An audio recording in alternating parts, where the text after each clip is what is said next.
நான் போகிற இடத்தை அறிந்திருக்கிறீர்கள், வழியையும் அறிந்திருக்கிறீர்கள் என்றார்.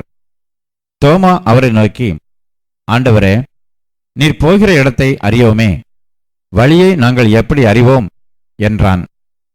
அதற்கு இயேசு, நானே வழியும் சத்தியமும் ஜீவனுமாயிருக்கிறேன். என்னாலே அல்லாமல் ஒருவனும் பிதாவினிடத்தில் வரான்.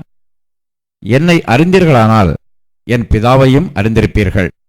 இது முதல் நீங்கள் அவரை அறிந்தும் அவரை கண்டும் இருக்கிறீர்கள் என்றார்.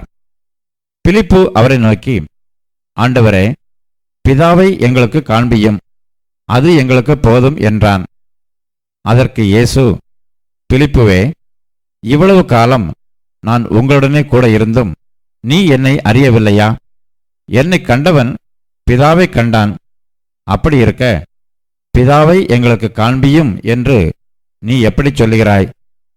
நான் பிதாவிலும் பிதா என்னிலும் இருக்கிறதை நீ விசுவாசிக்கிறதில்லையா? நான் உங்களுடனே சொல்லுகிற வசனங்களை என் சுயமாய் சொல்லவில்லை. என்னிடத்தில் வாசமாயிருக்கிற பிதாவானவரே இந்த கிரியைகளை செய்து வருகிறார். நான் பிதாவிலும் பிதா என்னிலும் இருக்கிறதை நம்புங்கள். அப்படி இல்லாவிட்டாலும் என் கிரியைகளின் நிமித்தமாவது என்னை நம்புங்கள். மெய்யாகவே மெய்யாகவே நான் உங்களுக்கு சொல்லுகிறேன், நான் என் பிதாவினிடத்திற்கு போகிறபடியினால் என்னை விசுவாசிக்கிறவன் நான் செய்கிற கிரியைகளை தானும் செய்வான், இவைகளை பார்க்கிலும் பெரிய கிரியைகளையும் செய்வான். நீங்கள் என் நாமத்தினாலே எதை கேட்பீர்களோ குமாரனில் பிதா மகிமைப்படும்படியாக அதை செய்வேன். என் நாமத்தினாலே நீங்கள் எதை கேட்டாலும் அதை நான் செய்வேன். நீங்கள் என்னிடத்தில் அன்பாயிருந்தால் என் கற்பனைகளை கைக்கொள்ளுங்கள். நான் பிதாவை வேண்டிக் கொள்ளுவேன், அப்பொழுது என்றென்றைக்கும் உங்களுடனே கூட இருக்கும்படிக்கு சத்திய ஆவியாகிய வேறொரு தேற்றரவாளனை அவர் உங்களுக்கு தந்தருள்வார். உலகம் அந்த சத்திய ஆவியானவரை காணாமலும் அறியாமலும் இருக்கிறபடியால் அவரை பெற்றுக்கொள்ள மாட்டாது. அவர் உங்களுடனே வாசம் பண்ணி உங்களுக்குள்ளே இருப்பதால் நீங்கள் அவரை அறிவீர்கள். நான் உங்களை திக்கற்றவர்களாக விடேன், உங்களிடத்தில் வருவேன். இன்றைய வேத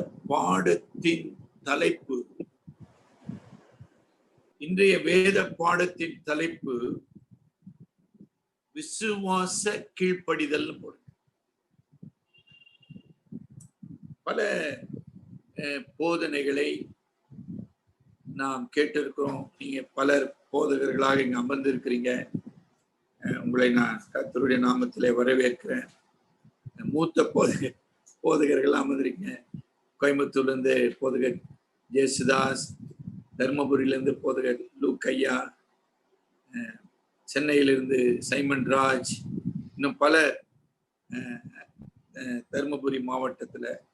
ஆக நாம் பல முறை விசுவாசமாக பேசியிருக்கிறோம், கீழ்ப்படுதலை குறித்து பேசியிருக்கிறோம். ஆனாலும் இந்த கீழ்ப்படிதல் மனிதர்களாகிய நமக்கு ஒரு பெரிய சவாலாக இருக்கு.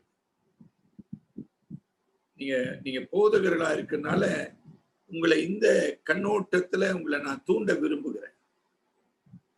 இன்றைக்கு மாலையில லைஃப் அப்ளிகேஷன் ஸ்டடி பைபிள் என்கிட்ட இருக்குது. லைஃப் அப்ளிகேஷன் ஸ்டடி பைபிள், அதுல ஒபீடியன்ஸை குறித்து சில ரெஃபரன்ஸ் கொடுத்திருந்தாங்க. குறைஞ்சது ஒரு 30 ரெஃபரன்ஸ் இருக்கு.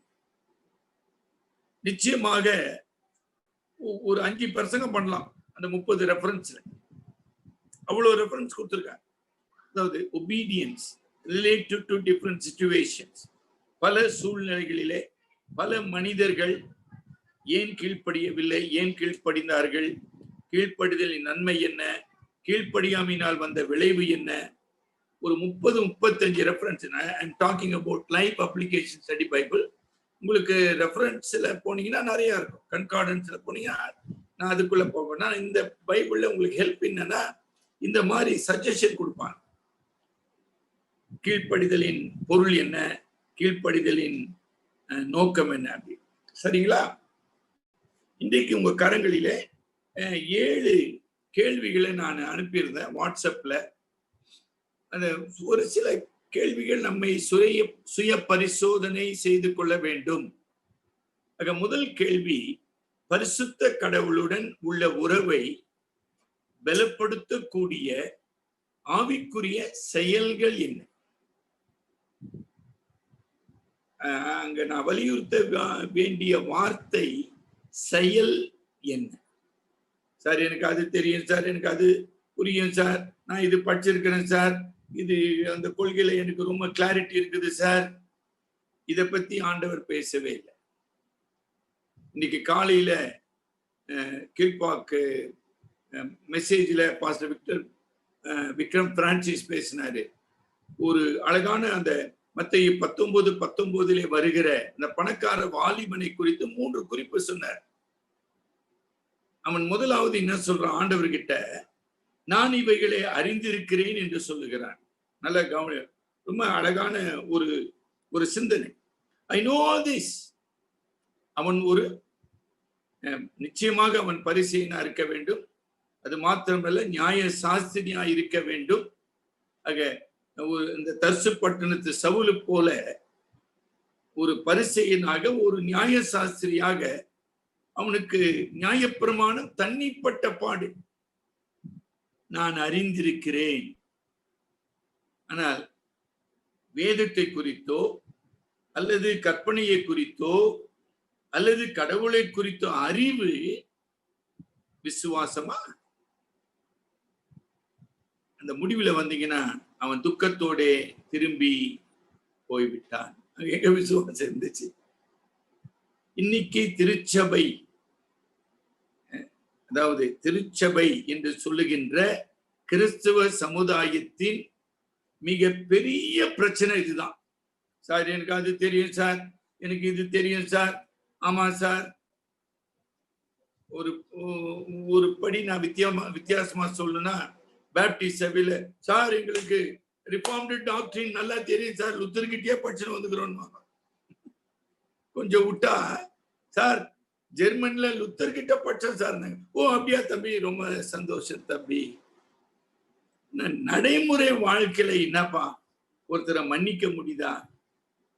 ஒருத்தரை அன்பு கூற முடியுதா? ஒன்னும் முடியல. பாத்தீங்களா? அதுதான் நம்ம தமிழ்ல பழமொழி சொன்னா, ஏட்டு சுரக்கா கூட்டுக்கு உதவாது. கரெக்டுங்களா? சீரியஸ்லிக்காக எங்க சபையார் தான் நிறைய பேர் உட்கார்ந்து கேட்டுக்கோ, எனக்கு இது தெரியும், எனக்கு அது தெரியும், எனக்கு அது தெரியும், எல்லாம் தெரியும். ரொம்ப நல்லது தம்பி. நீ கீழ்ப்படிந்தாயா தேவனுக்கு? ரட்சிக்கப்பட்ட நாள் வச்சுக்கலாம், 1 வருஷம், ஒரு கால அளவு, அன்னிலிருந்து கணக்கு போடுங்க. 20 வருஷம், 25 வருஷம், 30 வருஷம் உங்களால உட்கார்ந்து எழுத முடியுமா? இந்த காரியத்தை ஆண்டவர் உணர்த்தினார், அதற்கு நான் கீழ்ப்படிந்தேன். Right it down. ஒரு சின்ன விஷயம் இல்லைங்க அது. It's a real event. God is real. God deals with us real. நம்ம என்ன படித்துக் கொண்டு இருக்கிறோம்? Experiencing God. காண முடியாத கடவுள், அணுக முடியாத கடவுள், கடவுள். ஆனா அந்த கடவுளை ஆவியில் நாம் அனுபவித்துக் கொண்டிருக்கிறோம். அந்த அனுபவத்தின் சான்று என்ன? என்னுடைய கீழ்ப்படிதல். என்னுடைய கீழ்ப்படிதல். அந்த சின்ன சாமுவேல் இல்லைங்களா, நம்ம ஆண்டவரை கண்ணுல பார்க்கல, தரிசனத்தை பார்க்கல, உருவத்தை பார்க்கல, ஒளிய பார்க்கல, ஒன்னும் பார்க்கல. கொஞ்ச நேரம் ஆண்டவருடைய வார்த்தைக்கு அவன் கீழ்ப்படிந்தான். ஊழியர்களாக நீங்க இருக்கிறீங்க, உங்களை சகோதரர்களாக நான் பாவித்து பேசுகிறேன். கர்த்தர் நம்மை பரிசுத்தப்படுத்த விரும்புகிறார். எப்படி சார் அது நடக்கும்? மை ஒபீடியன்ஸ், கீழ்ப்படிதல். இன்றைக்கு அந்த கீழ்ப்படிதலுக்கு தேவையான விசுவாசத்தை குறித்தும் இன்னொரு ஆவிக்குரிய தெய்வீக பலனை குறித்தும் உங்களோடு பேச போறேன். சரிங்களா? அப்ப it is good to write down. நல்லா ஞாபகம் வச்சுக்கொள்ளுங்க. பெரிய பெரிய பரிசுத்தவான்கள், வில்லியம் கேரி ஐயா முதல் தங்களுடைய வாழ்வின் டைரின்னு சொல்றாங்க, நாட்குறிப்புகளை கர்த்தர் வழி நடத்தின, கர்த்தருடைய சித்தத்தை கர்த்தர் வெளிப்படுத்தின நாள், கர்த்தருக்கு கீழ்ப்படிந்த நாள், இப்படி நாட்குறிப்புகளை அவர்கள் எழுதி வைத்திருக்கிறார். டாக்டர் டேவிட் லிவிங்ஸ்டன் இந்த இதுல டிவில ஒரு ப்ரோக்ராம் வருதுங்க, நீங்க பார்த்திருக்கீங்களா என்னன்னு தெரியல. வைல்டு பிராங்க்னு ஒரு ப்ரோக்ராம். அவரு Wild Frank doctor David Livingstone எங்க போய் தன்னுடைய பயணத்தை தொடங்கினாரோ அங்கு துவங்கி அவருடைய மரணம் வரைக்கும் போய் முடிக்கிறார். இந்த கல்லறையில முடியுது அவருடைய பயணம். அப்ப அந்த நாட்குறிப்பை அவர் எழுதி வைக்கவில்லை என்றால் அந்த பயணத்தை எப்படி நம்ம புரிஞ்சு கொள்ள முடியும்? It's very important. ஏதோ தற்செயலா நடந்ததுங்க, அப்படி போச்சு, அப்படிலாம் அந்த விஷயத்தை சொல்லாதீங்க. You will be a wrong guide to your children and to your church. கர்த்தர் உணர்த்தினார், பரிசுத்த ஆவியானவர் உணர்த்தினார், கர்த்தர் பேசினார், கர்த்தர் வெளிப்படுத்தினார், அதற்கு நான் கீழ்ப்படிந்தேன், இன்றைக்கு நான் இங்க இருக்கிறேன். It should be definite. சும்மா வளவளா கொலை ஐயோ அப்படிலாம் கடவுள் பேசுறது இல்லைங்க, இருக்கட்டுங்க. ஆகவே ப்ளீஸ் ரைட் இட் டவுன். செயல்கள் தாங்க ரொம்ப முக்கியம். அப்ப அந்த பணக்கார வாலிபன் அறிந்திருக்கிறேன் என்று சொன்னான். இரண்டாவது என்ன சொன்னா, நான் கடைபிடித்திருக்கிறேன் சொன்னா, ஆனா அது ஒரு பொய்யான கூத்து. அதை பத்தி நான் இன்னைக்கு பேசல. கர்த்தருக்கு சித்தமானால் எதிர்காலத்துல அதை பத்தி நம்ம பேசுவோம். அவன் அதை கடைபிடிக்கவில்லை என்பதற்கு சின்ன காரணம் சொல்றேன், சின்ன காரணம் இல்லைங்களா? ஆண்டவர் சொன்னாரு, உனக்குள்ளதை எல்லாவற்றையும் விற்று தரித்திரருக்கு கொடுத்து விட்டு என்னை பின்பற்றி வான். அந்தானா வரல. அப்ப அவனுக்கு ஆண்டவரை விட, பரலோக ராஜ்யத்தை விட, கிறிஸ்துவை பின்பற்றுவதை விட எனக்கு இந்த பொருள் ரொம்ப முக்கியங்க. இந்த உலகத்துல எனக்கு கொடுக்கப்பட்டு இருக்கிற ஜபாலிய தலைவன், நான் பெரிய ஜமீன்தார் இல்லையா, அதெல்லாம் எனக்கு ரொம்ப முக்கியம் சார். பரலோக ராஜ்யம் வேணுங்க, ஆனா இப்பக்கு நான் கேட்கல, போற போக்கில் அப்படியே வாங்கிட்டு போலான்னு யோசிச்சேன் சார். போற போக்கில் தெரியல, அந்த சொற்றொடர் உங்க தமிழ் பகுதியில சொல்றேன், புரியுதுங்களா உங்களுக்கு? இந்த மாரத்தான் ரேஸ் ஓடுவாங்க, அவங்க போற போக்கிலே தண்ணி குடிப்பாங்க, ஜூஸ் குடிப்பாங்க, புரியுதுங்களா? போற போக்கில் அப்படியே ஓடிட்டே அப்படியே வாங்கினே போயினே இருக்கும். மாதிரி அவன் நினைச்சான், சார் நான் அப்படியே போயினுக்கிறேன், போற போக்கில் அப்படியே பரலோகத்தை கொடுங்க சார், அப்படியே எடுத்துன்னு போயிடுறேன். ஐயோ, அது அப்படி முடியாது தம்பி. சரிங்களா? அத இங்கிலீஷ்ல ஒரு சொற்றொடர் ஆசிட் டெஸ்ட்னு சொல்லுவாங்க. அவன் கர்த்தரை தேடி வந்தான், தாழ்மையோடு கேட்டான், நல்ல நோக்கத்தை உடையவனா இருந்தான், நல்ல குண பண்புகளை கொண்டவனாய் இருந்தான், அதெல்லாம் ரொம்ப நல்லது. கிறிஸ்துவண்டையில வரும்போது இழக்கவோ, அவரை முற்று நம்ம போன பாடத்துல படிச்சோம், முற்றிலுமாக சார்ந்து கொள்ளவோ அல்லது அவருடைய கட்டளைக்கு கீழ்ப்படியவோ அவனால் சக்தியற்றவனாக போனான். இது ஒரு நல்ல படிப்பு, சரிங்களா? அடுத்தபடியாக நம்ம 6 கேள்விங்க இருக்குதுங்க. ஏன் கடவுளோடு உள்ள உறவை வளர்த்து கொள்ள என்னால் முடியவில்லை? சார் கரெக்ட் சார், நீங்க சொல்றீங்க, நான் ரசிக்கப்பட்டேன், ஆண்டவருக்கு ஒப்பு கொடுத்தேன், ஞானஸ்தானம் எடுத்தேன், ஆரம்ப காலத்துல நான் ஊழியம் செய்த, இந்த ஊழியம் எல்லாம் ரைட்டு சார். இப்போ ரொம்ப பிரச்சனை சார், திருமணமே எனக்கு பிரச்சனையா மாறி போச்சு சார். ஒரு சிலர் சொல்லலாம், பலரை நான் அறிந்திருக்கேன். அடுத்தது சார், திருமணத்துக்கு அப்புறம் பல போராட்டம் சார். ஆக சும்மா ஒரு உதாரணத்துக்கு சொல்றேன். ஒரு சிலர் என்ன சொல்றாங்க, என்னுடைய விசுவாச வாழ்க்கைக்கு அல்லது விசுவாச கீழ்ப்படிதலுக்கு எனக்கு குடும்பமே தடையா போச்சு சார். அப்ப அந்த குடும்பம் கர்த்தரால் கட்டப்பட்டதா, கட்டப்படுகிறதா, கர்த்தர் கொடுத்த ஏற்ற துணையா, அப்படின்னு 100 கேள்வி அப்படியே போயின்னு இருக்கு அந்த பக்கம். நான் அதுக்குள்ளேயே பிரவேசி அப்படி லேசில படியை நம்ம ஒருத்தர் மேல போடக்கூடாது. கரெக்டுங்களா?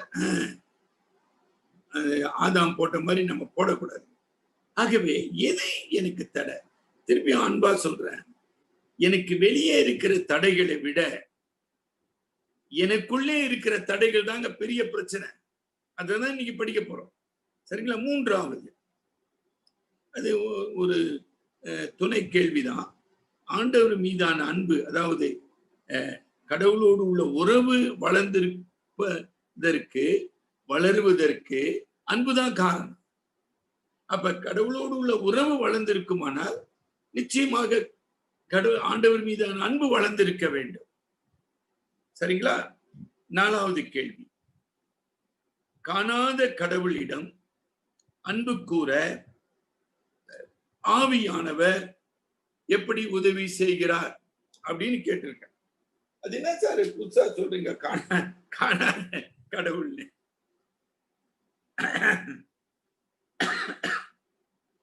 கரெக்டுங்களா? தமிழ்ல காணாதன்னு மொழிபெயர்த்திருக்காங்க. எனக்கு அது ஒரு இறையியல் வார்த்தையா எனக்கு தெரியல. It doesn't sounds like a theological term. ஆங்கிலத்துல இன்விசிபிள் காட், பெரிய வார்த்தை.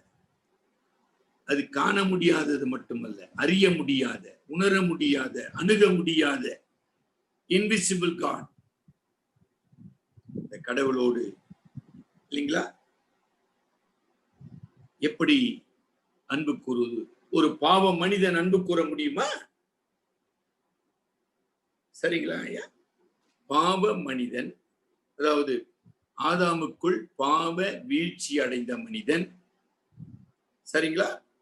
என்ன சார் பாவ வீழ்ச்சி? அவன் ஆவியில் மரித்தவன் இல்லைங்களா? அவனுடைய சரீரம், அதாவது புலன்கள் பாவ இயல்புக்கு அடிமைப்பட்டது. அவனுடைய ஆத்துமா இல்லையா, கடவுளிடத்தில் அன்பு கூறுவதற்கு பதிலாக தன்னிடத்திலே அன்பு கூறுவது. கரெக்டுங்களா? இவ்வளவு பிரச்சனை இல்லாம இருக்கிறான். இப்ப ஒரு பக்கம் we believe we are talking about an invisible God. On the other side, the condition of man is totally deprived of all the spiritual power, ability and grace. அதாவது ரட்சிக்கப்படுவதற்கு முன்னதாக. சரியா புரிஞ்சிட்டீங்களா? இந்த பக்கம் காண முடியாத பரிசுத்த கடவுள், இந்த பக்கம் செத்த சடலமாக உலர்ந்த எலும்பாக மரித்து போனவனாக இருக்கிற பாவி. இவன் எப்படி இந்த கடவுளிடத்தில் அன்பு கூறுவான்? எப்படி சொல்லு?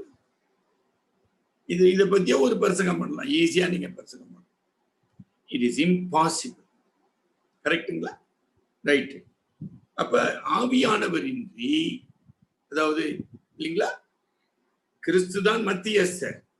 Christ alone is the only mediator.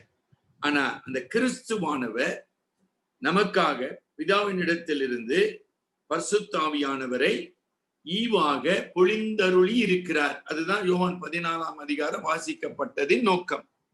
சரிங்களா? அந்த வசனம் படிச்சிருங்க. யோவான் 14, யோவான் 14, 16, 17. நான் பிதாவை வேண்டிக் கொள்வேன், அப்பொழுது என்றென்றைக்கும் உங்களுடனே கூட இருக்கும்படிக்கு சத்திய ஆவியாகிய வேறொரு தேற்றவாளனை அவர் உங்களுக்கு தந்தருளுவார். சத்திய ஆவியாகிய வேறொரு தேற்றவாளனை அவர் உனக்கு தந்தருளுவார். உலகம் அந்த சத்திய ஆவியானவரை, உலகம் எந்த உலகம் பிரதர்? பாவத்தில் செத்து கிடக்கிற உலகம். அவன் ஞானியா இருக்கலாம், தத்துவ ஞானியா இருக்கலாம், காந்தியை போல தலைவனா இருக்கலாம், எவனா இருக்கலாங்க. உலகம் பாவத்தில், பாவ மரணத்தில், பாவ சாபத்தில் வீழ்ந்து கிடக்கிற உலகம் அந்த ஆவியானவரை காணாமலும் அறியாமலும் இருக்கிறபடியால் அவரை பெற்றுக்கொள்ள மாட்டார். அவரை பெற்றுக்கொள்ள எப்படிங்க? காணாத அறியாத ஒரு ஈவ போய் வேண்டிக்க முடியுமா? ஆண்டவரை இதை கூடுன்னு எதுனே தெரியாத. அதனால அது இது முடியாத ஒரு காரியம். அதுதான் நான் ஏற்கனவே விளக்கிட்டேன். காணாத கடவுளிடத்தில் எப்படி அன்பு கூற முடியும்? எப்படி உறவு கொள்ள முடியும்? ஆக இப்படிப்பட்ட காணாத கடவுளிடத்திலே பாவத்திலிருந்து மீட்கப்பட்ட நம்மை ஒரு நிலை, பாவத்தில் மரித்திருந்த நம்மை உயிர்ப்பிக்கவும், நமக்கு சுவிகார புத்திரத்தை தந்து, சுவிகார ஆவியை தந்து, இந்த பரிசுத்த கடவுளோடு உறவு கொள்ளவும், நமக்கு தெய்வீக ஆற்றலாக மட்டுமல்ல, தெய்வீக ஆங்கிலத்துல பயன்படுத்தப்படுகிற பதம் an agent, not a mediator. நல்ல கவனிக்கணும். கிறிஸ்து மட்டுமே மீடியேட்டர். நான் இறையில சொல்லிக் கொண்டிருக்கிறேன். பரிசுத்த ஆவியானவர் கிறிஸ்துவின் மத்தியஸ்த பணி நிறைவேறுவதற்காக ஒரு ஏஜென்ட் என்கிற வார்த்தையை நம்முடைய மிஷனரி ஹெச்.ஏ. ஆப்பிள்பி ஆயர் அவர்கள் ஆதியாமத்துல பயன்படுத்தி கொண்டிருக்கிறார்.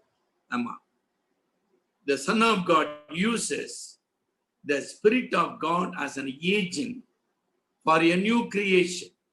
எப்படி ஆதியிலே தேவன் வானத்தையும் பூமியும் படைத்தும் போது ஆவியானவரை பயன்படுத்தினாரோ, அதே வண்ணமாக திருச்சபையை கிறிஸ்து படைக்கும் போது, உருவாக்கும் போது ஆவியானவரின் வெறும் ஆற்றல் மட்டும் இல்லை, அதனால ரொம்ப கேர்ஃபுல்லா யூஸ் பண்ணும். ஆவியானவராகிய நபரை, ஆவியானவராகிய தேவனை அவர் நமக்கு அருளி நம்மை தேவனோடு உறவு கொள்ள செய்கிறார். அது ஒரு டாக்டரின். சரி, இருக்கட்டுங்க. நம்ம இப்போ ஒரு 3 காரியம் கேட்கிறேன். அதாவது போதகர்களுக்காக நான் இந்த கருத்தை சொல்றேன். ஒரு நபர் யாருன்னா இருக்கட்டுங்க,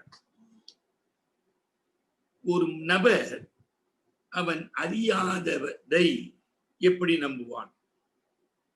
இதெல்லாம் என்ன சொல்றேங்க, ஒரு லாஜிக்கல் கொஸ்டின்ஸ் சொல்றோம்.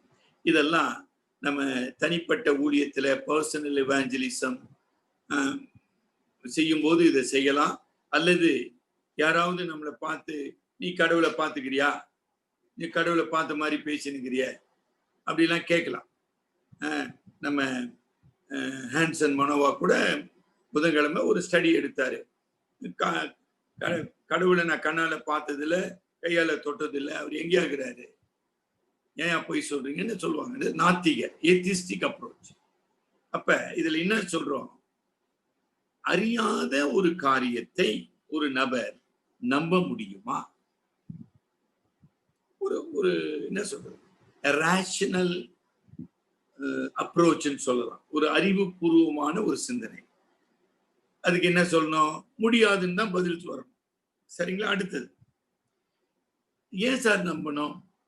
சார், அறியாத பொருளா இருக்கட்டும் சார், அது அறியாத நபரா இருக்கட்டுங்க, நான் ஏன் நம்பணும் அப்படின்னு இன்னொரு கேள்வி கேட்டேன். எனக்கு அந்த நம்பிக்கை இல்லை என்றால் அந்த நபரோடு நான் உறவு கொள்ள முடியாது. சரியா? கொஞ்சம் வந்துட்டீங்களா? If I don't trust a person, I cannot have any real, fruitful, growing relationship with him. தெளிவாயிட்டீங்களா? அது மாதிரி நிறைய நடக்குது, நீங்க பாக்குறீங்க இல்லையா? அப்ப to know a person is very very important. அப்ப கடவுளுடைய சித்தம் செய்யணும், கடவுளுடைய சித்தம் செய்யணும்னு நம்ம வேதம் படித்து கொண்டு இருக்கிறோம். வேதம் சொல்லுது, யார் சார் அந்த கடவுள்னே எனக்கு தெரியலன்னா எங்க இருந்து நான் சித்தம் செய்ய? சரி, தெரிஞ்சுக்கிட்டேங்க. ஏதோ நான் சொன்ன மாதிரி அறிவுபூர்வமாக, வேதத்தின் மூலமாக, கல்வியின் மூலமாக நான் சில காரியத்தை தெரிஞ்சு வச்சிருக்கிறேன். ஆனா அது சரியான அறிவா? அது சரியான அறிவு? அதுதான் அந்த பணக்கார வாலிபனை பத்தி பேசினோம். இன்னும் அவன் ஏன் கிறிஸ்துவை பின்பற்றவில்லை, ஏன் கிறிஸ்துவுக்கு கீழ்ப்படியவில்லை? He cannot trust this Palestinian preacher. நசரேயனாகிய இயேசு பாலஸ்தீன பரதேசி, இவரை நம்பின்னு போக முடியுமா? Jesus is not worthy of my trust, so I will never follow him. This is the argument. Gandhi கிட்ட போய் சொல்றாங்க, சார் இயேசு தேவகுமாரன், அவர் தான் நம்ம ரட்சகர். இல்லைங்க, நான் அவரை நம்பல. புரியுதுங்களா? அந்த ட்ரஸ்ட் உருவாகவில்லை என்றால் அது ஒரு நல்ல பெரிய ரீசனபிள்ங்க. இன்னைக்கு அப்படிப்பட்ட அறிவு உலகத்தை தான் நம்ம சந்திக்கிறோம். நான் மனிதனாக வந்த இயேசுவை, மனித உருவில் வந்த இயேசுவை என் இரட்சகராக, என் ஆண்டவராக நான் விசுவாசிக்கவில்லை என்றால் எப்படி நான் அவரோடு உறவு கொள்ள முடியும்? எப்படி நான் அவருக்கு கீழ்ப்படிய முடியும்? ரெண்டும் முடியாது. Ruled out. சரிங்களா? சரிங்க. இப்ப அடுத்த அதிலே கேள்விங்க, அதே கேள்வி. நான் அறியாத நபரிடத்துல நான் நம்ப முடியாதுங்க. நான் நம்பாத நபரிடத்துல எப்படி அன்பு கூறுவது? இதெல்லாம் ஒரு ஒரு லாஜிக்கல் சீக்வன்ஸ் சொல்லுவாங்க. ஒரு தர்க்க ரீதியான கேள்விகள். அறியாத நபரை எப்படி நம்புவது? நம்பாத நபரிடத்துல எப்படி அன்பு கூறுவது? இது எப்படி பாசிபிள்? முடியவே முடியாது. சரிங்களா? சரிங்க. இப்போ என்ன கேள்விங்க? இப்ப நம்ம என்ன பண்ண போறோம்? ஆண்டவர் என்ன சொல்றாரு? யோவான் நம்ம அழகா சொல்றாரு பாருங்க. யோவான் 14ஆம் அதிகாரம் 15ஆம் வசனம் படிங்க. 15ஆம் வசனம். நீங்கள் என்னிடத்தில் அன்பாயிருந்தால் என் கற்பனைகளை கைக்கொள்ளுங்கள். என் கற்பனைகளை கைக்கொள்ளுங்கள். அப்ப நான் தேவனுடைய கற்பனைகளுக்கு கீழ்ப்படிய வேண்டுமானால், கட்டளைக்கு கீழ்ப்படிய வேண்டுமானால், நான் அன்பு கூறாமல் அவருக்கு கட்டளை கீழ்ப்படிய முடியும். நான் அன்பு கூற வேண்டுமானால் அவரை நான் நம்ப வேண்டும். அவரை நான் நம்ப வேண்டுமானால் அவரை நான் அறிந்திருக்க வேண்டும். இவ்வளவு ஸ்டெப்ஸ் இருக்குதுங்க. நீங்க போர்ட்ல போட்டு அழகா எழுதலாம். நம்ம நேரம் இல்லாத காரணத்தினால அவைகளை செய்ய முடியல. ஒருவேளை கர்த்தருக்கு சித்தமானால் எதிர்காலத்தில் அதற்கு வாய்ப்பு இருப்பதா போகும். we will try to use both. புரியுதுங்களா? ஒண்ணு இணைஞ்சது. என்ன சொல்றாரு? நீங்கள் என்னிடத்தில் அன்பாயிருந்தால். இப்போ நான் யோவான் சுவிசேஷத்துக்கு வந்துட்டு நான் அப்புறம் இன்னொரு இடத்துக்கு போறேன். இங்க என்ன, இப்ப 4ஆம் வசனத்துல ஆண்டவர் சொல்றாரு, யோவான் ஒரு சின்ன ஸ்டடிக்காக, யோவான் 14:4 நான் போகிற இடத்தை அறிந்திருக்கிறீர்கள், வழியையும் அறிந்திருக்கிறீர்கள்.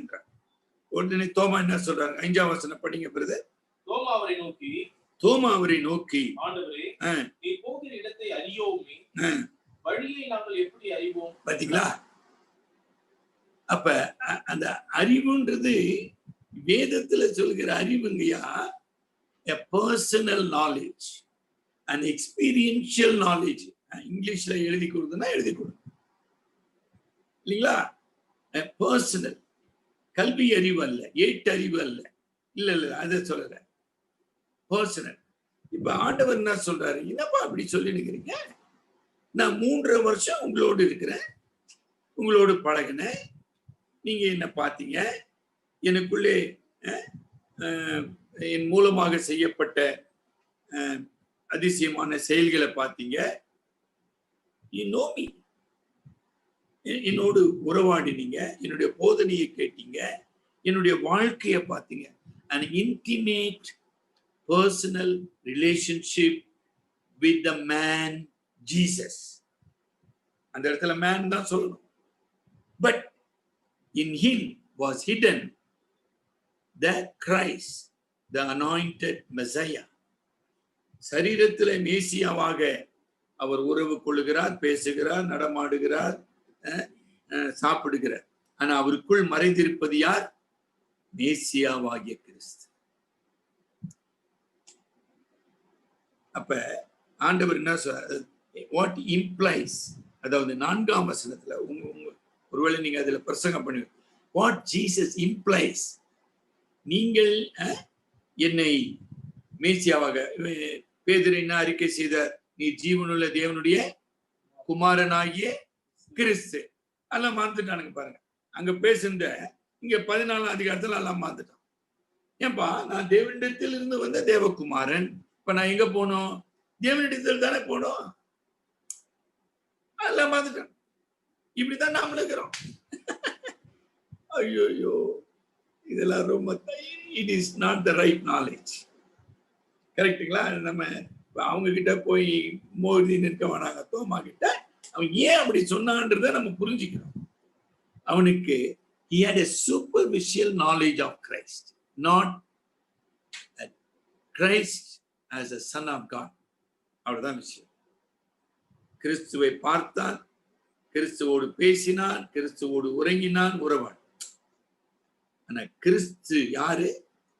மனிதனாகிய இயேசு மட்டுமல்ல, தேவகுமாரனாகிய மேசியா என்பதை அவன் அறியாதவனாக, குருடாக்கப்பட்டவனாக இருந்தான். இப்ப இவன் எப்படி தேவனுடைய சித்தத்தை செய்வான்? நல்ல விளங்குது. அப்புறம் வாங்க, இப்ப அடுத்தது பிலிப்புக்கு வாங்க. பிலிப்பு என்ன சொல்றாருங்க? பிலிப்பு எந்த வசனங்க? 8ஆம் வசனம். பிலிப்பு அவரை நோக்கி, ஆண்டவரே, பிதாவை எங்களுக்கு காண்பியும், அது எங்களுக்கு போதும் என்றார். அதற்கு இயேசு, பிலிப்புவே, இவ்வளவு காலம் நான் உங்களுடனே கூட இருந்தும் நீ என்னை அறியவில்லையா? நீ என்னை அறிய. பாத்தீங்களா? திருப்பி அந்த அறியவில்லையா.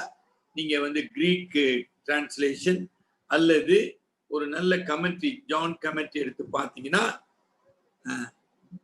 யாதா, YADA, ஹீப்ரூல special divine knowledge of God. What is yada? கரெக்ட்டுங்களா? தமிழ்ல அப்படிதான் மொழிபெயர்க்க முடியும், அதுக்கு மேல மொழிபெயர்க்க முடியாது. அதனால we have to go to Greek and we have to go to Hebrew. நான் அதுக்கு வரப்போறேன். ஆக இன்றைக்கு நம்முடைய சபை மக்களுடைய அல்லது விசுவாசிகளுடைய பிரச்சனை என்ன? அவர்கள் மேலோட்டமான ஒரு உறவுக்குள்ளாக இவர்கள் திருப்தி அடைந்து கொள்ள இருக்கிறார்கள்.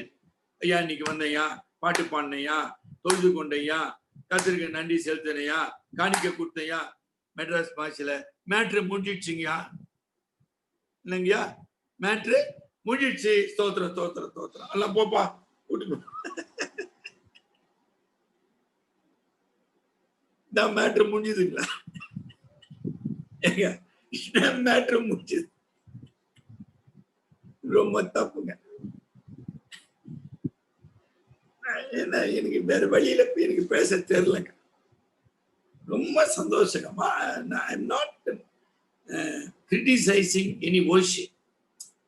நல்லா ஞாபகம் வச்சுக்கோ. ஏன்னா நானே ஆராதனை நடத்துறேன். ஆனா அந்த ஒர்ஷிப் என்னை திருப்தி செய்யக்கூடாது. நான் தொழுது கொண்ட ஆண்டவர், the living Christ, the real Christ, the Redeemer Christ, the priesthood of Christ should satisfy me. அதாவது மறுபடியும் எம்பசிஸ் சார் நான் பண்ணேன் சார், நான் குச்சேன் சார், நான் அந்நிய பாஷை பேசினேன் சார். இன்னைக்கு மத்தியானம் ஒரு 11:45 மணிக்கு பராக்கா ரோட்ல கோச்சுக்காதீங்க, ஒரு டிபிஎல் சபைன்னு ஒண்ணு இருக்குதுங்க, அங்க போய் நான் டீ குடிச்சிருந்தேங்க. நான் அது எதிரில ஒரு டீ கடை இருக்குதுங்க, நல்லா இருக்கும் டீ, பழைய டீ. அங்க நான் எங்க வீட்டுல மெசேஜ் எல்லாம் முடிச்சுட்டு டீ குடிக்க போனா ஒரு அந்நிய பாஷையில பாட்டு பாடுகிறாங்க. எம்பசிஸ் நான் தொழுது கொண்டேன், நான் அதை பண்ணேன், நான் இதை பண்ணேன், எதை பண்ண, அது கடவுளை பற்றிய அறிவா? அதாவது உன்னுடைய செயல், அதாவது எதுல? தொழுகையில எந்த கிறிஸ்துவோடு உறவு கொண்டாய்?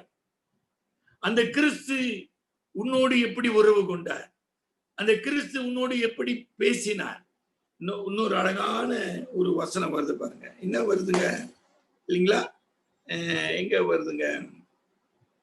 15 யோவான் 15 ஒரு முக்கியமான வசனங்க. யோவான் 15 இல்லைங்களா? 10 படிங்க. இன்னொரு வசனம் வருது. நான் என் பிதாவின் கற்பனைகளை கைக்கொண்டு அவருடைய அன்பிலே நிலைத்திருக்கிறது போல நீங்களும் என் கற்பனைகளை கைக்கொண்டிருந்தால் என்னுடைய அன்பிலே நிலைத்திருப்பீர்கள். ஆமாங்க, சரிங்களா? 14:24 வாங்க. 14:24 யோவான் 14:24. என்னில் அன்பாய் இராதவன் என் வசனங்களை கைக்கொள்ள மாட்டான். நீங்கள் கேட்கிற வசனம் என்னுடையதா இராமல் என்னை அனுப்பின பிதாவினுடையதா இருக்கிறது. அப்ப என்ன சொல்றார் ஆண்டவரு? நீங்கள் என்னுடைய கற்பனைகளை கைக்கொள்வீர்கள் ஆனால் என்னிடத்தில் அன்பு கூறுவீர்கள். என்னிடத்துல அன்பு கூறாதவன், என்னிடத்துல என்னுடைய கற்பனைகளுக்கு கீழ்ப்படிய முடியாத, என்னில் அன்பாயிராதவன் என் வசனங்களை கை கொள்ள மாட்டான். he will not obey me, he will not listen to me, கேட்க மாட்டான். அவனிடத்துல பிதாவின் அன்பும் இருக்காது அப்படின்னு ஒரு கருத்து சொல்றாருங்களா. இன்னொரு முக்கியமான கருத்து சொல்றாருங்க, இருங்க வரேன். நான் ஒரு வசனம் இங்கே விட்டுட்டேன், நான் இப்ப சொல்றேன் நான் இல்லையா.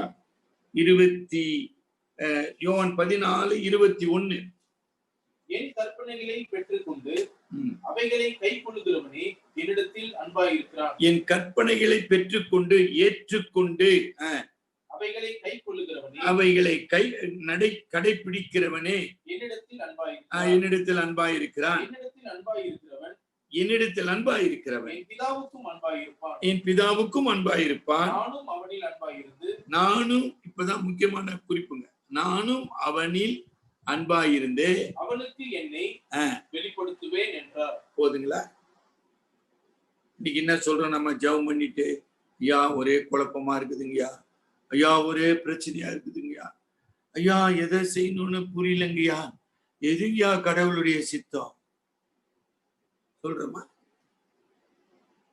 விசுவாசிகள் சொல்றாங்களா இல்லையா? அப்ப என்ன ஆச்சு? நான் ஒருமையில சொல்றேன், அதுதாங்க நான் வெரி கேர்ஃபுல். யோவான் சுவிசேஷம் ரொம்ப ரொம்ப ஹை கிரீக் லாங்குவேஜுங்க, நீங்க நினைக்கிற மாதிரி இல்லை. ஒருமையில சொல்லப்படுதுங்க. இந்த 21ஆம் வசனம் முழுவதும் ஒருமை. என் கற்பனைகளை கை கொண்டு என்னிடத்தில் கை கொள்ளுகிறவன் அன்பாயிருக்கிறான், நான் அவனிடத்தில் அன்பாயிருக்கிறேன். அவனுக்கு, not for everybody. கருமையானவர்களே, அப்ப அந்த Christ as a mediator, he is the only mediator, and he reveals himself through his word and through his spirit. அப்புறம் இந்த the spirit of God, இல்லைங்களா?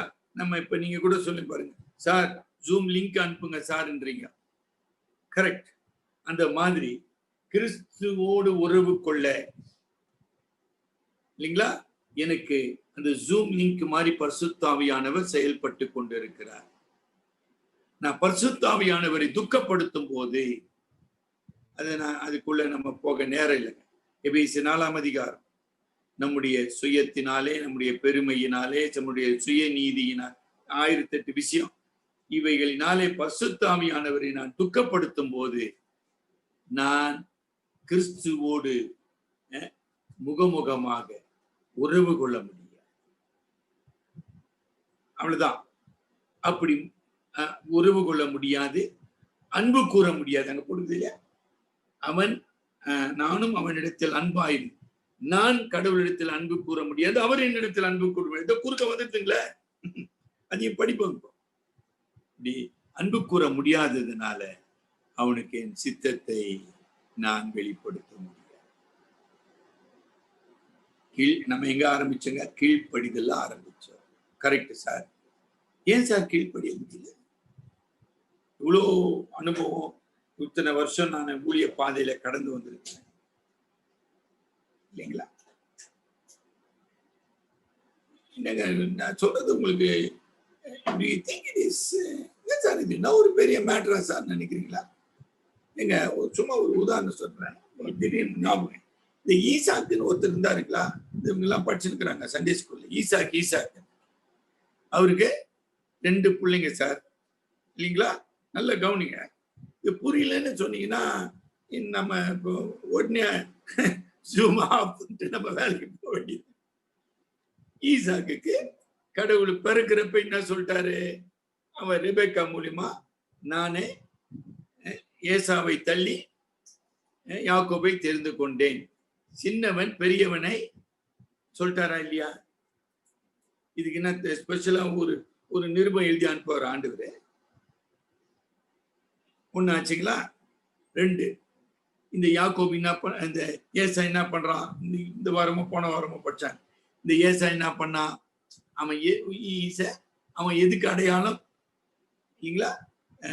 நிராகரிக்கப்பட்ட, இல்ல கொஞ்சம் கடினமான வார்த்தையை சொல்லும், தெரிந்து கொள்ளப்படாத உலக மக்களுக்கு ஒரு அடையாளமாக is representative of worldly people. அவன் என்ன சொல்றான்? எனக்கு சேஷ்ட புத்திரம் வாகமும் வேணா, எதுவும் வேணா, எனக்கு முதல்ல என்ன கொடு, கூல ஊத்துறாடை. சரீர உணர்ச்சியினாலும் சரீர என்னங்க அதுக்கு என்ன சொல்லலாம், இச்சைகளினாலும் தன்னை திருப்திப்படுத்துகிற ஒரு மாம்சத்துக்குரிய மனிதன், டிப்பிக்கல் மேன். புரிஞ்சிருச்சுங்களா? எனக்கு சேஷ்ட புத்திர பாகம் வானான்னு சொல்றான்.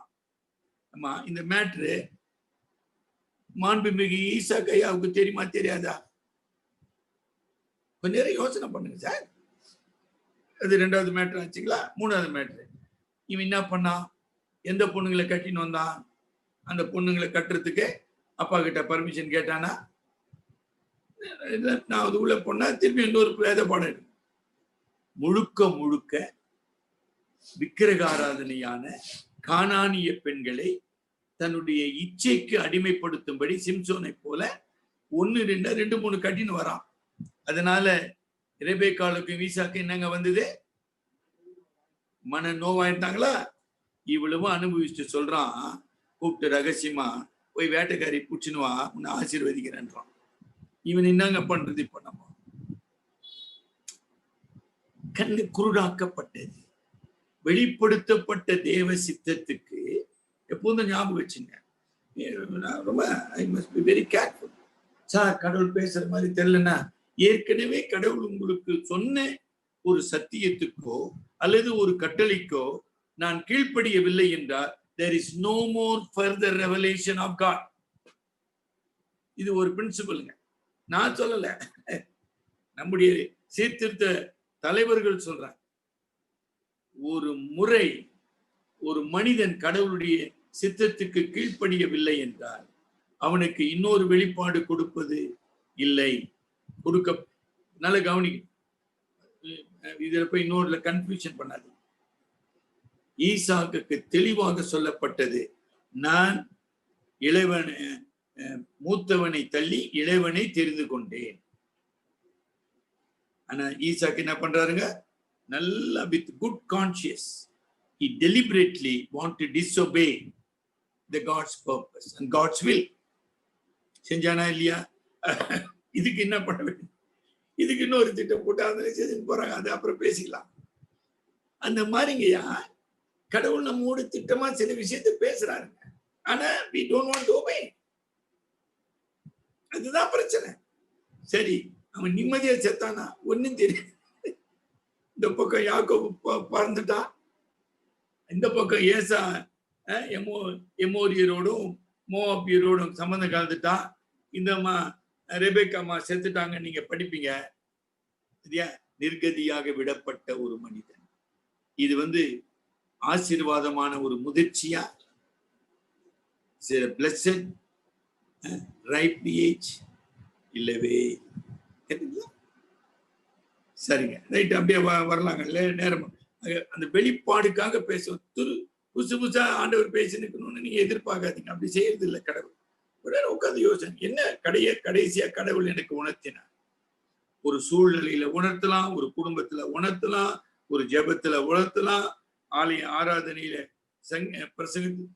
God could speak to you in various ways. நம்ம கீழ்படிச்சோமா? நான் கீழ்படியாம போயிட்டே இருப்பேன்னா அப்படி போக முடியாது. உன் கூட கடவுள் வர முடியாது. சரிங்களா? இப்போ இன்னொரு முக்கியமான கேள்வி. சண்டே ஸ்கூல் டீச்சர் இருக்கிறாங்களா இல்லையான்னு தெரியல. இப்போ நீங்க அன்மியூட் பண்ணி பேசுங்க, ஒரு 2 பேர் பேசுங்க. ஏன் ஆதாம் ஏவாள் கீழ்ப்படியவில்லை? அன்மியூட் பண்ணி தயவு செய்து பேசுங்க. இந்த கேட்டுச்சுங்களா? ஏன் ஆதாம் ஏவாள் கடவுளுடைய கட்டளைக்கு கீழ்ப்படியவில்லை? யாராச்சும் சும்மா ஒரு 2 கருத்து சொல்லுங்களேன். சொல்லுங்க சைமன். ஐயா, ஆண்டவரை உண்மையை நேசிக்கல பாஸ்டர். குட். என்ன வந்து கிராண்டடா ஆண்டவர் வராரு போறாருன்னு தெரிஞ்சுட்டு அவர் மதிக்கவே சும்மா கிராண்டடா எடுத்துக்கிட்டாரு ஆண்டவர். உண்மையா ஒரு சீரியஸா ஆண்டவர் மேல ஒரு பற்று இல்லாம தான் இருந்தது. ஓரளவுக்கு கரெக்டா சொல்லிட்டீங்க. வேற யாராச்சும் ஒருத்தர்? ஏன் ஆதாம் ஏவாள்? நீங்க இது வரைக்கும் நானே எவ்வளவு பிரசங்கம் பண்ணிட்டேன், நீங்களே பண்ணிட்டு இருப்பீங்க. ஆனா இந்த பாயிண்ட நீங்க கொண்டு வந்திருக்க மாட்டீங்க.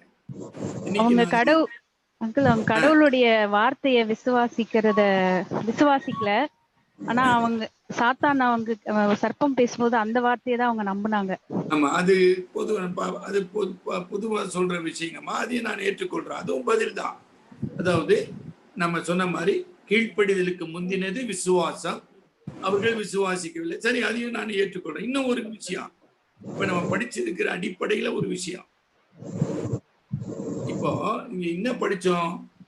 யோவான் 14:15 நீங்கள் என்னிடத்தில் அன்பாய் இருந்தால்.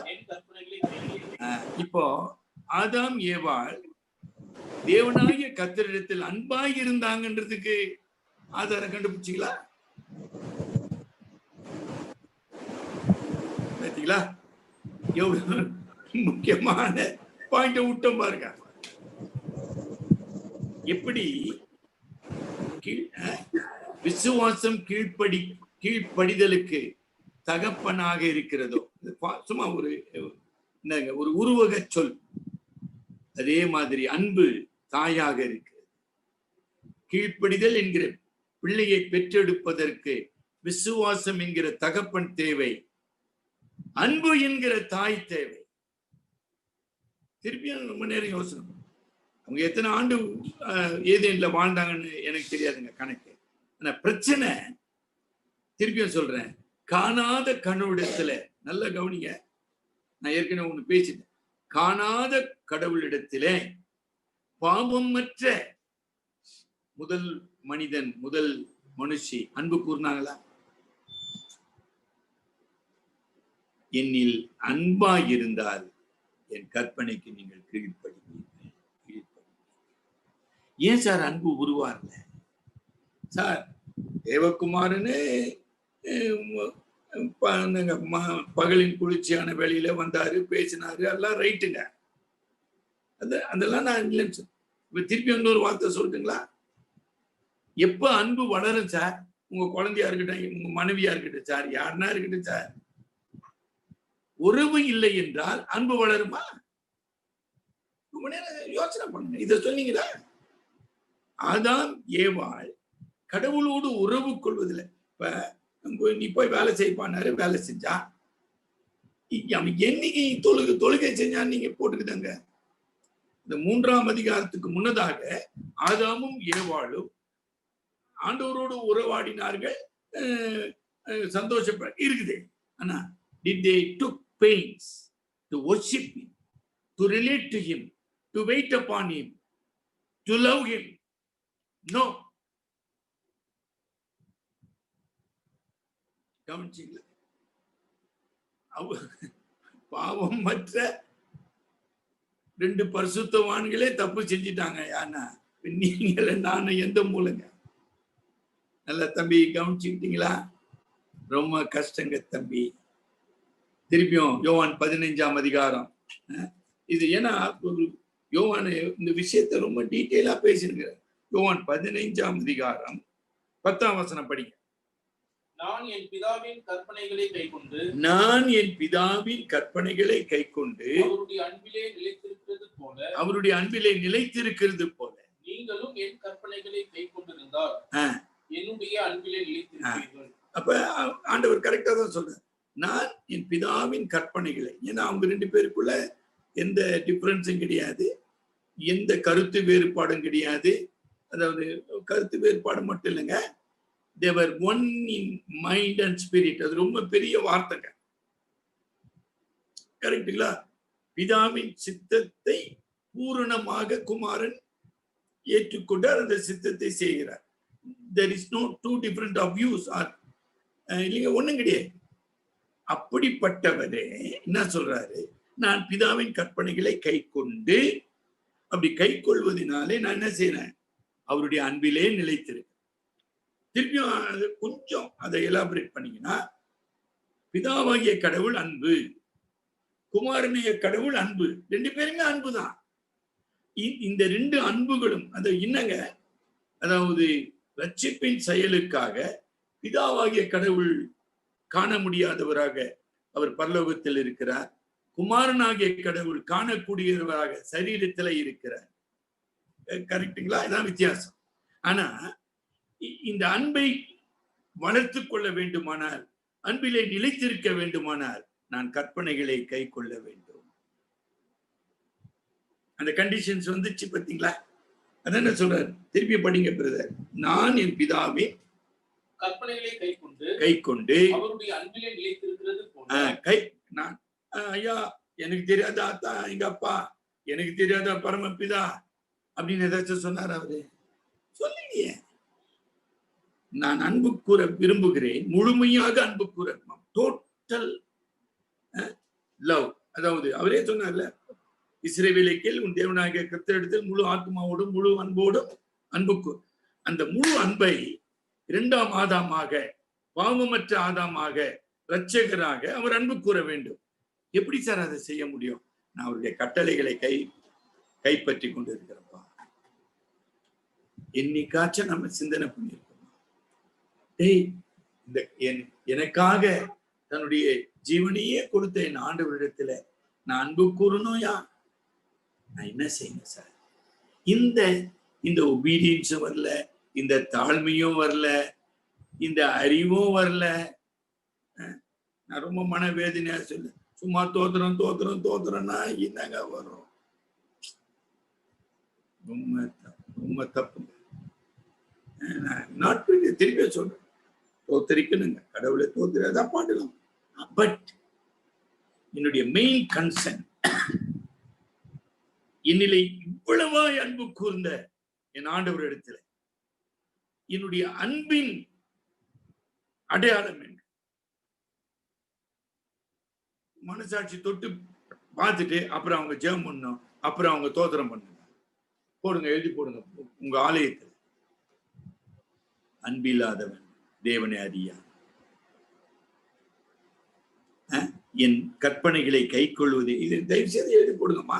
ஒரே வசனம் தான் ஆலயத்துல இருக்கணுமா என்ன? இல்லையே, அவசியம் இல்லையா? அன்பு கூர்ந்துட்டியாப்பா, ரொம்ப பெரிய விஷயம். சரிங்களா? இப்ப நம்ம அன்புக்கு இன்னொரு டெபினிஷன் கொடுங்க. இப்ப ஆதாம் ஏவாளுடைய பிரச்சனை புரிஞ்சுக்கிட்டீங்களா? விசுவாசிக்கவில்லைன்றது ஒரு நிலைங்க. அதாவது அந்த இடத்துல அந்த சகோதரி யாரோ சொன்னாங்க, விசுவாசம் பிலாங்ஸ் டு மைண்ட். அதுக்கு நான் போர்டு வச்சு டீச் பண்ணனா எனக்கு ஈஸியா இருக்கும் இல்லைங்களா? மனிதனுடைய ஆத்மாவிலே புத்தி, சித்தம், உணர்ச்சி, மனசாட்சி. புத்தி, சித்தம், உணர்ச்சி, மனசாட்சி, 4 பிரிவு இருக்குது. அப்ப விசுவாசம் என் அறிவிலே, என் மனதிலே ஆவியானவரால் அருள சத்தியத்தின் அறிவால் வருகிற விசுவாசம். ஆங்கிலத்துல it is important enlightenment, understanding of God. சும்மா விசுவாசம் இல்லைங்களா? ரொம்ப ஆழமா. ஆனா அன்பு எங்க சார் இருக்குது? அன்பு இதயத்தில் இருக்குது. எங்கெல்லாம் இதயம் இதயம் என்ற வார்த்தையை புதிய ஏற்பாட்டிலும் சரி பழைய ஏற்பாட்டில் படிக்கிறீங்களோ, அதுக்கு இதயம் என்பது ஒரு டெபினிஷன்ல it is a seat of emotion சொல்லுவாங்க. It is a seat of emotion. ஆண்டவர் அந்த கற்பனையை சொல்லும் போது, உன் முழு இருதயத்தோடும், அப்புறம் தான் உன் முழு மனதோடும், அப்புறம் உன் முழு பலத்தோடும். தம்பி அந்த சீக்வன்ஸ் கவனிச்சிங்களா தம்பி? முழு இருதயம், முழு மனம், முழு பலம். ஆனா இன்னைக்கு ஒரு சின்ன கருத்து, இன்னைக்கு வொர்ஷிப்ல என்ன பண்றோம்? முழு பலத்தை கொண்டாந்து உள்ளால வச்சிடும். அடி அடி அடி அடிக்கிறான், ட்ரம்மா போட்டு சும்மா பின்றான். தான்பா சார், பலம் வந்து பின்னால சார், மனம் முன்னால சார், அந்த மனத்துக்கும் முன்னால இதயம் சார். நானா எழுதுனாங்க, கடவுள் சொல்றாருங்க. இதயம், மனம், பலம். இல்லைங்களா? நம்ம ரிவர்ஸ் கீர்ல போயின்னு இருக்கிறோம். ரொம்ப தப்பு. அப்ப ஆதாம் ஏவாளும் அன்பு கூறவில்லை. ஆகியினாலே அவளுடைய அந்த அறிவு மயக்க நிலைக்கு செல்லப்படுகிறது. அது ஒரு வார்த்தை பைபிள்ல மயக்கம்னு ஒண்ணு இருக்குது. டிலூஷன் சொல்றோம் இங்கிலீஷ். இந்த மயக்க நிலைக்கு சென்ற போது சிஸ்டர் சொன்னாங்க, இது சாத்தானுடைய வார்த்தையா கடவுளுடைய வார்த்தையான்றது அவங்களுக்கு பிரச்சனை ஆயிடுச்சு. அல்ல இதுல எதுல உண்மை இருக்குது எதுல பொய் இருக்குது பாத்தீங்களா? அந்த மயக்க நிலைக்கு வந்துட்டாங்க. முதல்ல அன்பை இறந்துட்டாங்க, அப்புறம் அறிவை மயங்கிட்டாங்க. மூணாவது ரொம்ப சூப்பரா இருக்கும்பா, என்ன மாதிரி பழம் தெரியுமா? அது கண்களின் இச்சைக்கு இடம் கொடுத்தாங்க, மாம்சத்துல இறங்கிட்டாங்க. இப்ப புரிஞ்சிடுச்சிங்களா இந்த ஆர்டர்? இந்த தோல்வியின் படிகள். சரிங்களா? நேரம் ஆயிடுச்சுங்களா? 8 மணிங்க. இப்ப நம்ம இந்த கீழ்ப்படிதலுக்கு அதாவது அன்பு இல்லை என்றால் அங்கு கீழ்ப்படிதல் இருக்கு. என்ன சார் அப்படி சொல்றீங்க? கொஞ்சம் கன்ஃபியூஷன் ஆகுது சார் கொஞ்சம் பேர். அதே லிவிங் அதாவது லைஃப் அப்ளிகேஷன் ஸ்டடி பைபிள்ல ஒரு அழகான அந்த யோவான் 14ஆம் அதிகாரத்துல கொடுக்கப்பட்ட ஒரு ரெஃபரன்ஸ் தான் நான் படிக்கிறேன். Love is self sacrifice. எழுதி கொள்ளுங்க, டைம் இல்லை. Love is self sacrifice. 2, love is selfless giving. அன்பு என்றால் என்ன? சுயத்தை பலியிடுவது. அதனால்தான் அந்த பாட்டு பாடணும், பலிபிடத்தில் என்னை பரனே அர்ப்பணிக்கிறேனே என்னை. Self sacrifice. அத ஆதாம் ஆனாலும் சரி, ஆதாம் கடவுளுடைய வார்த்தைக்கு கீழ்ப்படிய வேண்டும்னா கடவுளிடத்தில் அன்பு கூற வேண்டும். கடவுளிடத்தில் அன்பு கூற வேண்டுமானால் இந்த கனியின் ஆசையிலிருந்து இச்சையிலிருந்து தன்னை விடுவித்துக் கொள்ள வேண்டும். தவறிட்டார். சரிங்களா? அப்ப love is self sacrifice, selfless giving. இல்லைங்களா?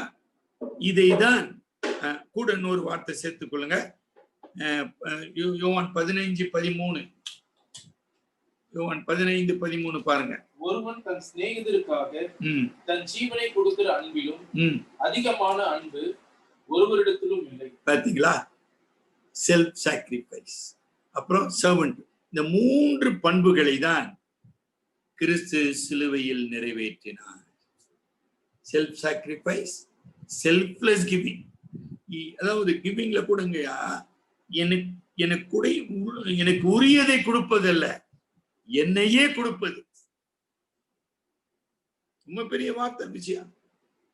இவ்வளவு பெரிய அன்பை எனக்கு பாத்துக்கிறேன் சார், ஆனா எனக்கு ஒண்ணும் கொடுக்க முடியல சார். நான் என்ன பேசினுக்கிறேன்? ரொம்ப தப்புப்பா. நீ ஆவியான விரோதமா போய் பேசி கொண்டு இருக்கிறாய். உனக்கு சிலுவையினால என்னன்னு புரியல. இவ்வளவாய் அன்பு கூர்ந்தார். அவரையே எனக்காக தந்தார். இதுக்கு மேல என்ன உனக்கு காட்சி காண்பிக்கணும்? என்ன உனக்கு விளங்க வைக்கணும் அன்பு? ரொம்ப தப்பு. உங்களுடைய இருதயம் கடினப்பட்டு இருக்கிறது, இருளடைந்திருக்கிறது, மாம்சத்துக்குரியதா இருக்கிறது. இல்லைங்களா? அதுல படிங்க, ரோமர் 8ஆம் அதிகாரம் 7-8. ரோமர் 8:7-8 பாருங்க.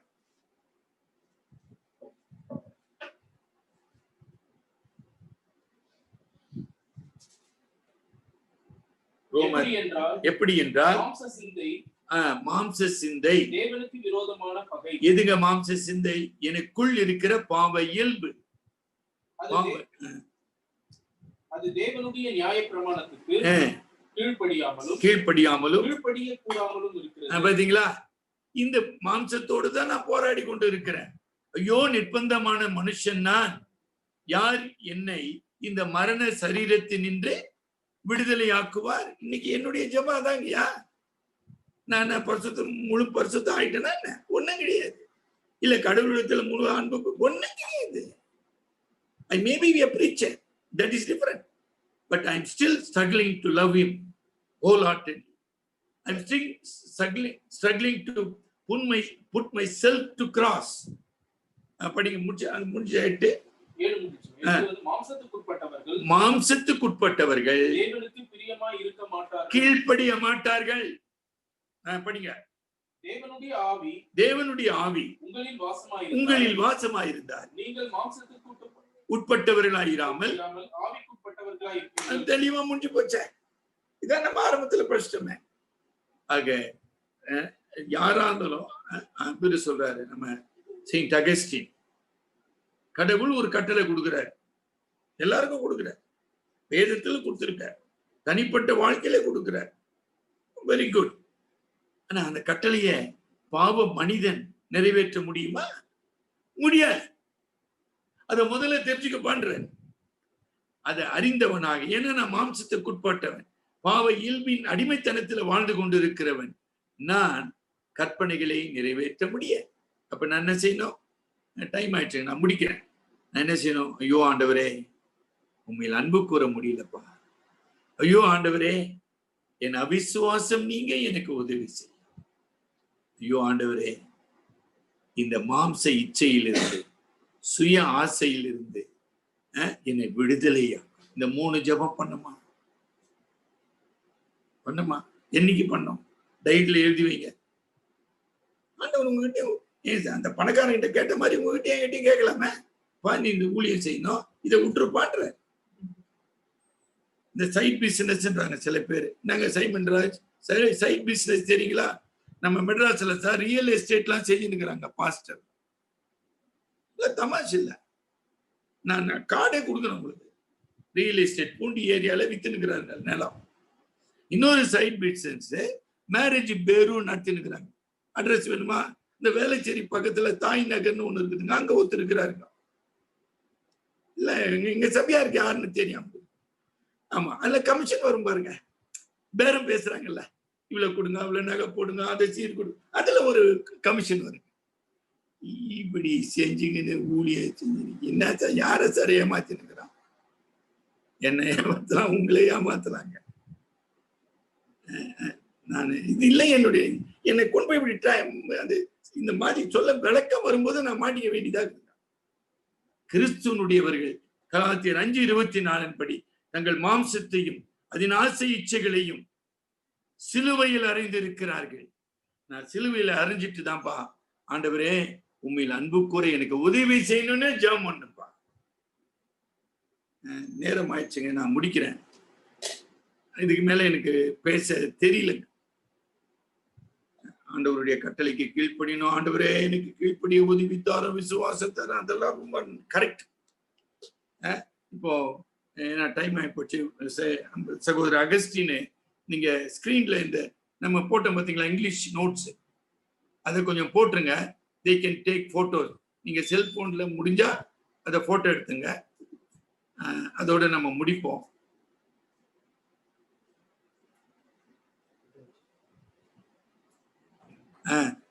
இந்த அழகான குறிப்புமா, obedience is the outward expression of your love for God.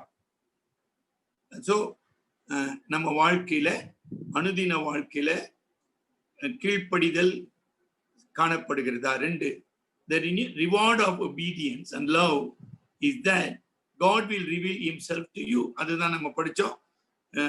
யோவான் 14:21, யார் தேவனிடத்திலே அன்பு கூர்ந்து கீழ்ப்படுகிறாரோ அவருக்கு தேவன் தம்முடைய சித்தத்தை வெளிப்படுத்துகிறார். 3, God is love, his will is always best. கடவுள் அன்புள்ளவராக இருக்கிறபடியினாலே அவருடைய சித்தம் எப்போதுமே, நான் சிங்ககேபில் இருந்தாலும் சரி, நான் தூக்கு மேடையில் இருந்தாலும் சரி, நான் நெருப்பிலே போடப்பட்டாலும் சரி, அதுவே எனக்கு உத்தமமானது. சரிங்களா? 4வது, God is all knowing, his directions are always right. கடவுள் எல்லாம் அறிந்தவராக என் தனிப்பட்ட வாழ்க்கை குறித்து, உலகத்தை குறித்து, எதிர்காலத்தை குறித்து, ஊழியத்தை குறித்து, குடும்பத்தை குறித்து, he knows everything. ஆகையினாலே அவருடைய வழி உத்தமமானது. அதற்கு கீழ்ப்படிவதே விசுவாசத்தின் கீழ்ப்படிதலாகும். 5வது, God is all powerful, he can enable you to do his will. அதுக்கு நான் நிறைய ரெஃபரன்ஸ் எடுத்து வச்சிருந்தேன். யாத்ராமத்துல, எண்ணாகமத்துல, இல்லைங்களா? மோசே தடுமாறும் பொழுது, சவுல் கீழ்ப்படியாத பொழுது அவர்கள் ஏன் தவறினார்கள்? ஆனால் கர்த்தர் கீழ்ப்படுகிறவர்களை பலப்படுத்துகிறவராக அவர் இருக்கிறார். பலப்படுத்தப்பட்டவர்கள் தான் தேவனுடைய சித்தத்தை செய்து முடிக்கிறார்கள். ஆறாவது, if you love God you will obey him. இதுக்கு வேற அழகாக கொண்டாந்து முடிச்சுட்டா இருப்பாரு. ஏன் நான் கீழ்ப்படியவில்லை என்பதற்கு உண்மையான காரணம், என்னில் மெய்யான அன்பு இல்லை. அடுத்தது அகஸ்டின். ஆமா, லவ் அண்ட் ஒபீடியன்ஸ். இந்த ஒண்ணு பிரிக்க முடியாதுன்றது அந்த படம். அதையும் காட்டுங்க. இதுக்கப்புறம் பாருங்க, இதுதான் அந்த என்ன சொல்லலாம், ஒரு to experience God at work in and through you. உங்களிலும் உங்கள் மூலமாகவும் கடவுள் செயல்படுகிறார் என்பதை நீங்கள் உறுதிப்படுத்திக் கொள்ள ஒரே வழி நீங்கள் அவருக்கு கீழ்ப்படிவது. சரிங்களா? அடுத்தபடியாக, when you obey him he will accomplish his work through you. நாம் எப்பொழுது கீழ்ப்படுகிறோமோ, அது மோசையானாலும் சரி, தாவீது, யாரானாலும் சரி, எப்பொழுது நான் கீழ்ப்படுகிறேனோ அப்பொழுது கடவுள் என்னை கருவியாக பயன்படுத்தி அவருடைய பணியை நிறைவேற்றுகிறார். அப்புறம் and you will come to know him. ஆக இப்படி கீழ்ப்படிவதினாலும் அவருடைய கருவியாக பயன்படுத்தப்படுவதினாலுமே கடவுளை நாம் பூரணமாக அறிந்து கொள்ள முடியும். சரிங்களா? ஆக இந்த கடைசி இதையும் போட்டிருக்காரு, லவ் அண்ட் ஒபீடியன்ட். அப்ப நம்முடைய ஜெபத்தில, ஆண்டவரே, என் மாம்சத்தை, என் இச்சையை, இந்த உலகத்தை, 1 யோவான் 2:15 படி, உலகத்தின் மீது ஆசையோ அன்போ நான் வைக்காதபடி என்னை காத்து, அதாவது என்னுடைய அன்பை தூய்மைப்படுத்தும், மாயமற்றதாக மாற்றும், என் சிந்தையிலும் என் இதயத்திலும் என் பலத்திலும் இந்த அன்பு ஆட்கொள்ள உதவி செய்யும். அதன் மூலமாக கீழ்ப்படிதல் என்பதை நான் உமக்கு அர்ப்பணிக்க உதவி செய்யும். ஜெபிப்போம். நேற்று வரை மாறாத எங்கள் ஜீவனுள்ள நல்ல தேவனே, மறுபடியுமாக இந்த மாலை நேரத்திலும் உம்முடைய வசனங்களை கொண்டு நீர் எங்களோடு உணர்த்தினபடி நான் நன்றி செலுத்துகிறோம். இந்த உலகத்தையோ, இந்த உலகத்தின் ஆற்றலையோ அல்லது பொருளையோ நாங்கள் சார்ந்து வாழாமல், எங்களை சிருஷ்டித்தவரும் எங்களை ரட்சித்தவரும் எங்களை நித்திய ராஜ்யத்துக்கு கொண்டு செல்லுகிறவருமாகி உம்மை மட்டுமே நாங்கள் சார்ந்து கொள்ள எங்களுக்கு விசுவாசத்தையும் அன்பையும் தான். தேவரீர், எங்களுடைய அன்பு எவ்வளவு குறைவுள்ளது, எவ்வளவு பலவீனம் உள்ளது, எவ்வளவு மாய்மாலமானது, எல்லாவற்றையும் நிறைந்து எங்களுடைய மாய்மாலமான அன்பை அகற்றி மெய்யான அன்பை எங்களுக்கு தான். அதே வண்ணமாக எங்களுடைய விசுவாசம் உதட்டளவில் இல்லாமல் செயல் அளவில் செயல்பட ஆவியானவரே பலன் தான். உம்முடைய வசனமும் உம்முடைய வழி நடத்துதலும் தொடர்ந்து எங்களோடு உம்முடைய பிள்ளைகள் அனைவரோடும் இருக்க நாங்கள் வேண்டிக் கொள்கிறோம். எங்கள் அருமை இரட்சகர் மூலம் ஜெபிக்கிறோம் பிதாவே, ஆமென். என் ஆத்துமாவே கர்த்தரை ஸ்தோத்திரி, என் முழு உள்ளமே பரிசுத்த நாமத்தை ஸ்தோத்திரி. கர்த்தரை ஸ்தோத்திரி, அவர் செய்த சகல உபகாரங்களையும் மறவாதே. ஆமென். So God bless you all. Thank you very much. தொடர்ந்து ஜெபம் பண்ணுங்க. அதாவது நம்ம கீழ்ப்பாக் சபையில 27ஆம் தேதி தான் ஆராதனை நாங்க ஆரம்பிக்கிறோம். ஆனா அன்று மாலையும் இந்த வேத பாடத்தை நாங்க தொடர்ந்து நடத்த விரும்புகிறோம். அதற்காக we have to prepare something. இந்த ஆராதனையும் கூட காணொளி காட்சியாக தொடர்ந்து ஒளிபரப்பப்படுவதற்கான ஏற்பாடுகளை நாங்க செய்கிறோம். எங்களுக்காகவும் அகஸ்டின் போன்ற சகோதரர்களுக்காக நீங்க ஜெபிக்குமாறு கேட்டு. Thank you very much. Good night. God bless you. Thank you.